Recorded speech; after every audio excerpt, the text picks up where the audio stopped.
A principios del siglo XIX, en un mundo donde la ciencia aún luchaba por desprenderse de las sombras de la superstición, un hombre decidió enfrentarse a uno de los mayores enigmas de su tiempo, Stubbins Firth. Un médico joven y audaz se convirtió en el protagonista de una historia que combina la osadía, el misterio y un desesperado intento por descifrar los secretos de la fiebre amarilla, una enfermedad que sembraba el pánico en cada rincón del continente americano. La fiebre amarilla, conocida también como el vómito negro, era un mal que desconcertaba a los médicos de la época. Sus síntomas, que incluían fiebre alta, ictericia y hemorragias internas, eran tan aterradores como su rápida propagación. Las ciudades vivían bajo la sombra de esta plaga y las teorías sobre su origen se multiplicaban sin consenso. Algunos creían que se transmitía por el aire, otros por el contacto con los enfermos, pero nadie podía afirmarlo con certeza. En medio de este caos, Firth emergió con una idea radical: la fiebre amarilla no era contagiosa. Para probar su teoría, Firth se embarcó en una serie de experimentos que hoy resultarían impensables.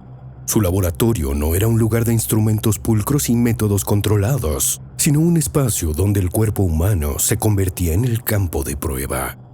Con una determinación que raya en lo inquietante, decidió exponerse directamente a los fluidos de los enfermos, convencido de que no habría consecuencias. El primer paso fue inhalar el vómito de pacientes infectados.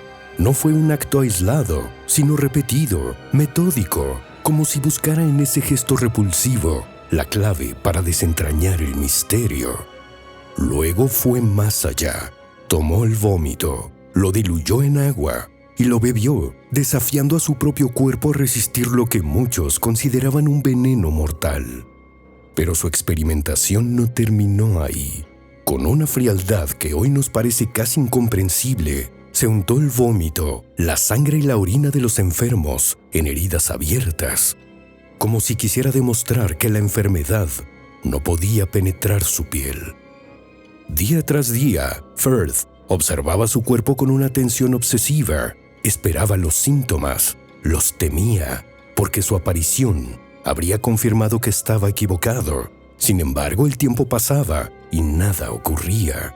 No hubo fiebre, ni vómitos, ni ese tono amarillento que daba nombre a la enfermedad. Su cuerpo, contra todo pronóstico, permanecía intacto. Este resultado, que para muchos habría sido una victoria, para Firth fue un enigma aún más profundo. Si la fiebre amarilla no se transmitía por contacto directo con los fluidos de los enfermos, ¿cuál era entonces su verdadero origen? Su conclusión, errónea pero comprensible en su contexto, fue que la enfermedad no era contagiosa.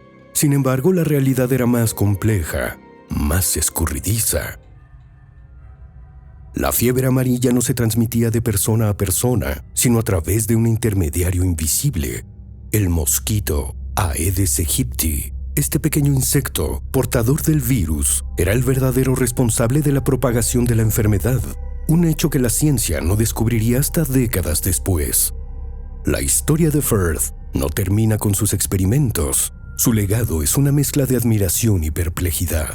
Por un lado, su valentía y su disposición a arriesgar su propia vida en nombre de la ciencia son dignas de elogio. Por otro, sus métodos, vistos desde la perspectiva actual, resultan perturbadores y éticamente cuestionables. Aún así, su contribución al entendimiento de la fiebre amarilla es innegable. Sus experimentos ayudaron a descartar teorías erróneas y abrieron el camino para futuras investigaciones. Pero más allá de la ciencia, la historia de Stubbins Firth nos invita a pensar sobre los límites de la curiosidad. Firth cruzó líneas que muchos considerarían intransitables, y en ese cruce se convirtió en una figura tan fascinante como enigmática. Hoy su nombre resuena como un eco en los pasillos de la historia de la medicina. Stubbins Firth no solo desafió la fiebre amarilla, desafió nuestra comprensión de lo que significa buscar respuestas. Suscríbete.